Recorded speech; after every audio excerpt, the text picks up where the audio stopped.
Tengo el gusto también, junto con Daniel, hoy de presentar a uno de los integrantes de la Grapa Contenidos. Ya hemos charlado algo de ellos en programas pasados. Esperemos que lo tengamos cada sábado, acá con un tema distinto a alguno de ellos, ¿no? A partir de hoy, justamente. En este caso, Claudio Angelini. ¿Cómo te va? Un gusto, Claudio. ¿Qué tal? Buenos días a todos. Gracias por participar y espero que fuera joda, que vos todos los días, 9:30, alguien de la Grapa nos traiga los contenidos que están laburando. En este caso, ¿cómo lo vamos a arrancar?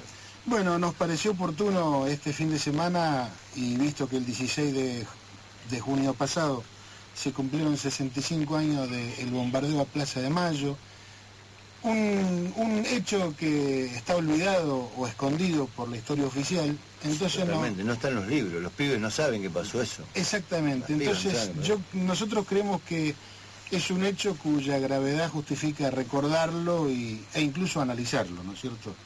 En ese sentido, lo que elegimos fue llamar por teléfono a alguien que yo creo que encarna o representa el pensamiento nacional, y estoy hablando del profesor Conrado de Lucía. Una breve presentación: podemos decir que es profesor de filosofía y licenciado en filosofía, recibido en la Universidad de El Salvador, autor de numerosas columnas, artículos, coautor de libros, y para mí en lo particular lo más importante, lo más recordado de él, es el creador del recordado programa Terapia Tanguera, que salió por acá, por el U3 y por Radio Nacional. Tenemos el placer de saludarlo. Buenos días, Conrado. Buen día, Claudio. ¿Cómo le va? Espérenos un minutito, que tenemos un problemita técnico, pero muy chiquito. Espérenos un minuto. Bueno, son cosas que pasan en vivo. Ahí. Ahora sí. ¿Me escucha ahora? Ahí está, perfecto. Perfecto. Faltaba apretar un botón. Exactamente. Bueno, Conrado, en principio agradecerle este rato que nos da. No, por favor, Claudio, está muy bien. Le agradezco a usted por permitirnos comentar alguna cosa al aire, como en los buenos tiempos de Terapia Tanguera.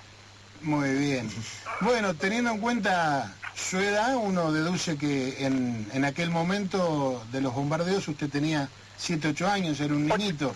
8 años. Pero recuerdo perfectamente el día, porque yo me estaba preparando para ir a la escuela provincial número 15, acá a 2 cuadras, y yo iba a la tarde, a la mañana iba mi hermana, y antes de mediodía apareció mi hermana diciendo: nos mandaron de vuelta para la casa, no hay clase ahora a la tarde.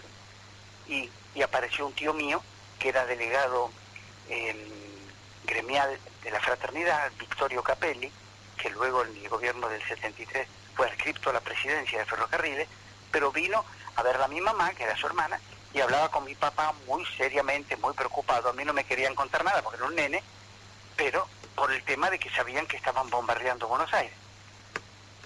O sea que usted tiene al menos el recuerdo de la vivencia, de lo que... El recuerdo eso, de la cara seria de mi padre, de mi tío, de mi hermana volviendo de la escuela, y de esa zozobra de qué es lo que está pasando, cómo. Tenemos un gobierno popular, ¿qué es lo que pasa? ¿Quién está tirando bombas sobre la Plaza de Mayo? Justamente, y eso es lo que nos interesa ahora, es a la luz de la historia, de todo lo que pasó después, ¿qué análisis hace usted desde el punto de vista histórico, político? ¿Qué objetivo persiguió ese bombardeo? ¿Solamente derrocarlo a Perón? ¿Qué le parece? Es muy extraño que se diga que así se pensaba derrocarlo a Perón, porque aunque en la Casa de Gobierno está allí delante de la Plaza de Mayo, la inmensa mayoría de las fuerzas militares eran leales a Perón, de manera que no iban a conseguir más que hacer eso que hicieron, una matanza, pero no iba a hacer caer el gobierno. El motivo más claro es un motivo que todavía hoy lo tenemos: el odio de la gente instalada, por llamarla buenamente, al movimiento nacional peronista.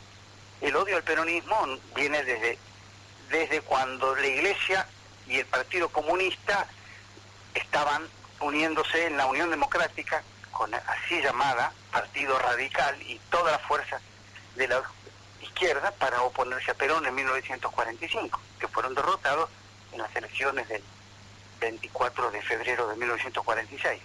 Esa misma gente para el Corpus Christi del 55, desfiló por la Plaza de Mayo con los pañuelitos delante de la catedral, y nuevamente se abrazaban los ateos comunistas con la peor gente, la incalificable gente del clero argentino, la repugnante gente que se disfraza de católica, y de católica no tiene nada, de cristiana mucho menos. Y bueno, y esa gente fogoneó ese ataque de odio. Y luego, en cambio, lo que se publicita es que a la noche se produjo la famosa, muy publicitada, la quema de las iglesias. Porque justamente el pueblo entendió claramente que eso que había ocurrido a la mañana, esa matanza horrible de más de 300 personas muertas, la había ocasionado, entre otros, el poder de la iglesia. El famoso Cristo vence, del que hace poco creo que ha habido una película documental. Sí, sí. Es realmente una de las manchas que ensucia a la Iglesia Católica, al Partido Radical. No se puede olvidar que uno de los criminales que iba a bordo de uno de los aviones, concretamente de un Catalina, de un PTY, era Miguel Ángel Zabal Ortiz, que luego el presidente ilegítimo Arturo Illia, presidente usurpador ilegítimo, que ahora es exaltado como democrático, si fuera tan democrático, inmediatamente hubiera llamado elecciones libres, que recién las tuvimos en el 63, cuando asume el tío Héctor José Cámpora. Pero en ese momento Zabal Ortiz veía desde uno de los aviones cómo se bombardeaba, y él era, ya digo, dirigente radical, y fue luego premiado por Illia como canciller. Entonces, entre el Partido Radical, la Iglesia Católica y el peor sector de la Armada Argentina, cometieron ese asqueroso crimen del 16 de junio de 1955, que no tiene ninguna otra justificación más que el odio. Del mismo modo que ahora cualquiera que ve la televisión, yo tengo desenchufado el televisor, no veo televisión, porque simplemente el partido del odio al pueblo, que ahora tiene los tremendos medios del monopolio Clarín, se la pasa atacando al gobierno popular. Y mucha gente lo cree. Conrado, permítame interrumpirlo para preguntarle. Sí. No, le conté brevemente para que, por allí, como usted lo dijo hace un ratito, es un hecho ignorado en la historia, entonces que la gente sepa qué pasó. Una asquerosa matanza encabezada por el Partido Radical, la Armada Argentina y el clero católico argentino. Y justamente quería hacer hincapié en eso, ¿no? En el hecho de haberse borrado de la historia, sí, significa que a sus propios autores los avergüenza. Quiero creer que los avergüenza, pero no lo creo del todo, porque de lo contrario no hubiera habido en 1976 al criminal Eduardo Emilio Macera. Es decir, la Armada desde entonces se ensució y se volvió a ensuciar, y todavía no está limpia, porque lo único que lo va a limpiar es el viento de la historia cuando hayan muerto todos los criminales con Videla, Macera y Agosti, que asesinaron a la gente. Una de las preguntas que siempre rondan este tema es ¿por qué Perón en aquel momento, con una gran parte del pueblo a su favor y con una gran parte de las Fuerzas Armadas también, ¿por qué no emprendió una acción de revancha y más bien propició el perdón y la calma?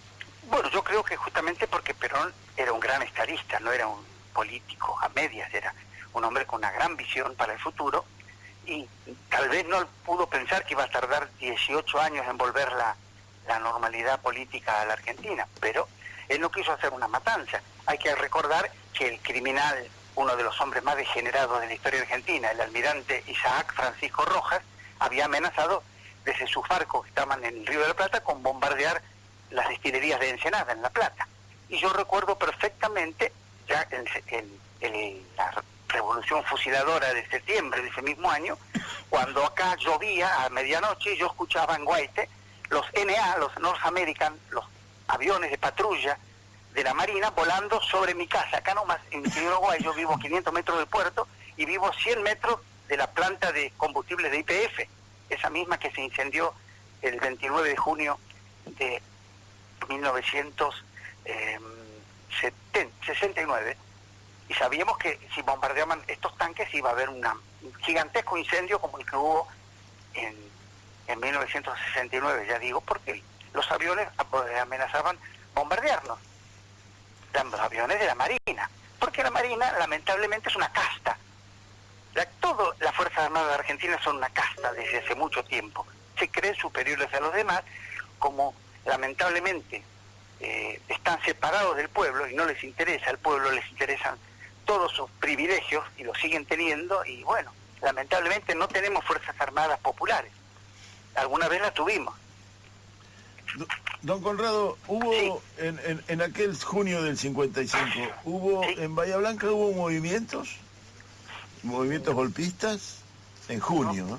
Cuando fueron los bombardeos, porque en No, Córdoba no. hubo movimientos, no sé en Bahía Blanca. No lo sé, yo era muy chico y no conozco, porque eso en Bahía Blanca está totalmente silenciado. Tenemos un diario criminal, que es La Nueva Provincia, que toda la vida bajó línea enseñándole a la gente a ocultar esas cosas. Pero ya existían, sí, los así llamados comandos civiles, que en el septiembre del 55 guardaban sus armas en el Colegio Don Bosco, allí nomás cerquita, ¿no es cierto? No, Y entre ellos, por ejemplo, gente de apellido como Medrano, eran uno de los que andaban con la pistola 45 y se sentían héroes porque eran así llamados comandos civiles, eran criminales.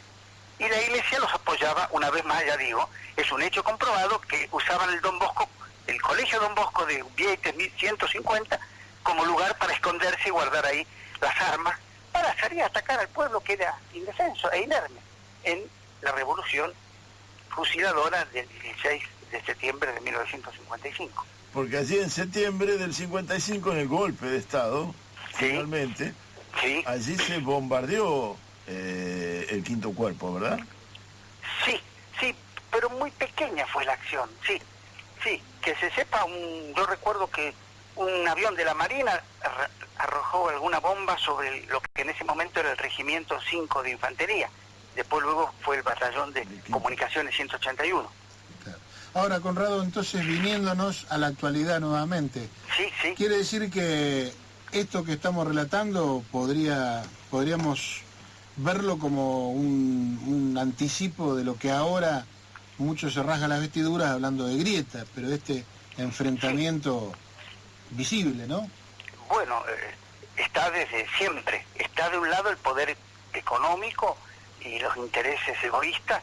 Ya el propio Belgrano se quejaba cuando él era secretario del consulado en Buenos Aires, que la clase bien pensante de Buenos Aires solamente pensaba en sus negocios, no le importaba nada de la lucha por la emancipación de nuestro país. Bien, Así como hubo viene- gente que Nada sí, que cambió, lo ¿no? apoyó. Claro, exactamente, nada cambió. Vemos que cambiaron, como dice el dicho, cambiaron los payasos, pero el circo sigue siendo el mismo. Sí, lamentablemente, hoy es el día en que se cumplen 200 años, ya se cumplieron a las 7 de la mañana del 20 de junio de 1820, hace 200 años, falleció este enorme hombre, un hombre de la estatura moral y de la dignidad de José de San Martín, que es Manuel Joaquín del Corazón de Jesús Belgrano, un hombre maravilloso que entregó su vida a los 50 años y 17 días de vida, le bastaron para ser, yo Sí, dejar... personalmente, mi más grande prócer, porque a pese a lo que digo para el gorilismo clerical repugnante bahiense, yo soy católico practicante, pero por eso mismo no puedo menos que repudiar a los asesinos, ¿no? Por Y supuesto. Belgrano era un hombre profundamente católico y hasta le inventan que es cierto, que fusiló desertores. ¿Y qué pensaban que hiciera? Cuando el ejército del norte está con tremendas dificultades y él es el general y tiene la obligación de aplicar la ley de justicia militar. Sí, no se pueden analizar hechos históricos desde la lógica del presente, por Y supuesto. sí, lamentablemente. Y Bahía Blanca es un lugar especialmente gorila, un lugar donde se miente permanentemente. La palabra que define políticamente a Bahía Blanca es, en general, la cultura argentina y la cultura universal. La palabra clave, me lo preguntan hace poco, una sola palabra, mentira. Vivimos inmersos en una cultura de la mentira. Claro, La mentira tiene un enorme poder en el mundo, en nuestro país y en particular en Bahía Blanca, que es una capital de la deshonestidad y de la mentira, a pesar de ver tanta gente buena, honesta y luchadora. por supuesto. Conrado, queremos Sí. agradecerle por este rato, Bueno, por ahí bueno. comprometerlo para una próxima. ¿Cómo no? Porque... Les menciono que no estoy leyendo ningún papel, todo esto lo tengo en la memoria y para hablar durante horas, porque toda la vida he estudiado cómo puede ser que el pueblo argentino tenga que soportar semejantes agresiones y que se reiteran. Lo sabemos. Entonces, conociendo toda esa sapiencia y su vocación por difundirla, en cualquier momento lo llamaremos. Bueno, muchísimas gracias. Y les vuelvo a recordar, hoy es el gran día que conmemoramos a Belgrano, que en realidad tendría que haber sido la conmemoración este 3 de junio, cuando se cumplieron 250 años del De su nacimiento nacimiento. de este gran prócer, don Manuel Belgrano. Muy bien, Conrado, le mandamos un gran abrazo y Gracias. nuevamente gracias. Gracias a usted, Claudio. Buenos días. Gracias. Hasta luego.